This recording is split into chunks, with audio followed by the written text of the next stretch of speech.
ఈ రోజు మార్కెట్కి వెళ్ళొస్తుంటే జేఎన్టీ దగ్గర ఈ ఫ్రూట్స్ బండి ఒకటి కనిపించిందండి. ఈ ఫ్రూట్స్ ఏవో ఇంట్రెస్టింగ్ గా ఉన్నాయని చూశాను. వీటిని లీచీ అంటారు. మాక్టైల్స్ లో, ఐస్ క్రీమ్స్ లో తెగలుపుతూ ఉంటారనమాట. కానీ ఈ ఫ్రూట్ అయితే నేను ఎప్పుడు తినలేదు. సరే ఈసారి తిందామని చెప్పి రేట్ అడిగితే కేజీ 400 చెప్పాడు. మైండ్ అయితే పోయింది నాకు. సర్లే ఎలాగో కేజీలు అయితే కొనలేం కదా అని చెప్పి 100 రూపాయలకి అయితే తీసుకున్నాను అనమాట.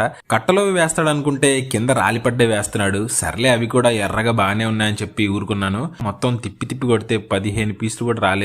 టూ మచ్ కాస్ట్ ఉన్నాయి. సరే ఇంటికి తీసుకొచ్చి శుభ్రంగా కడిగి తిందామని పెట్టుకున్నాను. ఫ్రూట్ అయితే ఇలా ఉంటుందన్నమాట. చూడడానికి ఎర్రగా ముళ్ళు ముళ్ళుగా ఉంటుంది. ఇది హెల్త్ కూడా చాలా మంచిదని విన్నాను అనమాట. సో టేస్ట్ ఎలా ఉంటుందో చూద్దామండి. తొక్క తీస్తే లోపల చూడడానికి తాటి ముంజల్లా ఉన్నాయి. ఇంకా టేస్ట్ అయితే చాలా బాగుంది గాయస్. కొంచెం ముంజల్లాగా లేత కొబ్బరిలాగా అయితే అనిపించింది నాకు. లోపల గింజలు అయితే ఇలా ఉంటాయన్నమాట. ఎక్కడైనా కనిపిస్తే మీరు కూడా తప్పకుండా ట్రై చేయండి మరి.